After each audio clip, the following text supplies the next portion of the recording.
អត់ផ្លេចជាចាតេះពូ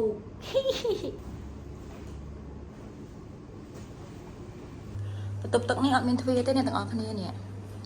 អត់មានទ្វារខាងមុខនេះទេសួស្តីជំរាបសួរអ្នកទាំងអស់គ្នាថ្ងៃនេះស្វាគមន៍មកកាន់ vlog របស់នាងខ្ញុំមកកាន់ការ review អូតែលមួយនៅក្នុងក្រុងសៀមរាបតែម្ដងដែលរៀបចំដោយ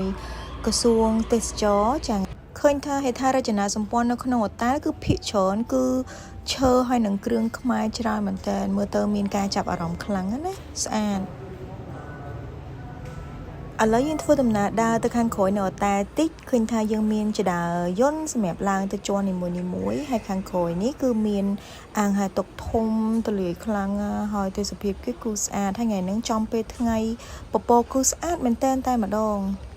យើងមើលទេសភាពអូតែលជុំវិញនឹងបន្តិចហើយបន្ទាប់មកយើងឡើងទៅបន្ទប់យើង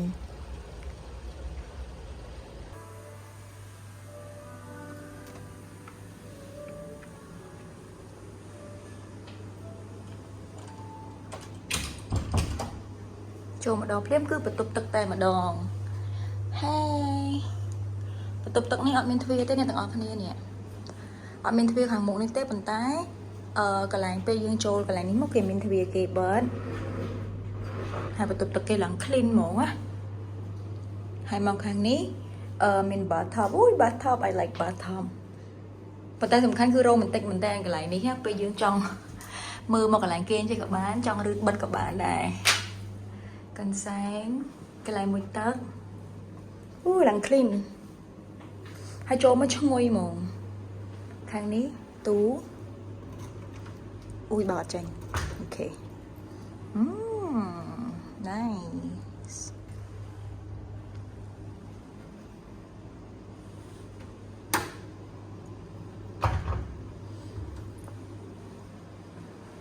អានេះអត់ទេខ្ញុំយកមកហើយណាមានទឹកមានកាហ្វេមានកំប៉ុងទឹកក្តៅខាងក្រោមនេះប្រហែលជាអូខេទូទឹកកកក្នុងទូទឹកកកមានអីអត់ Nope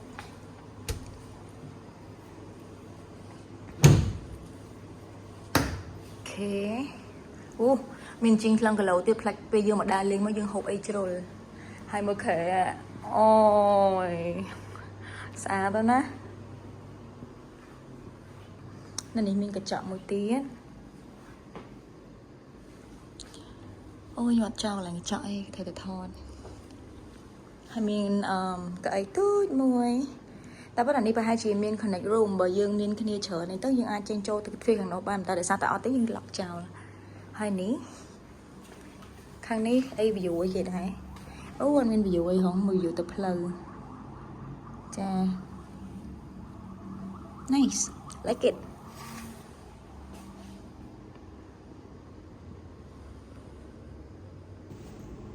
អត់ផ្លេចជាចាតេះពូ let's go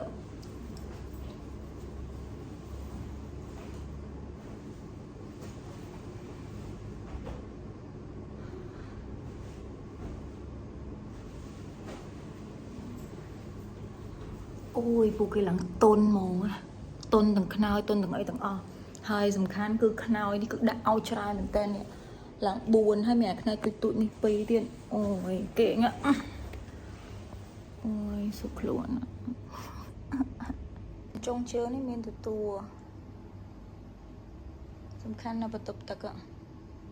ម្ករ៉ូម៉ាន់ទិកម្នាក់ឯងណាnice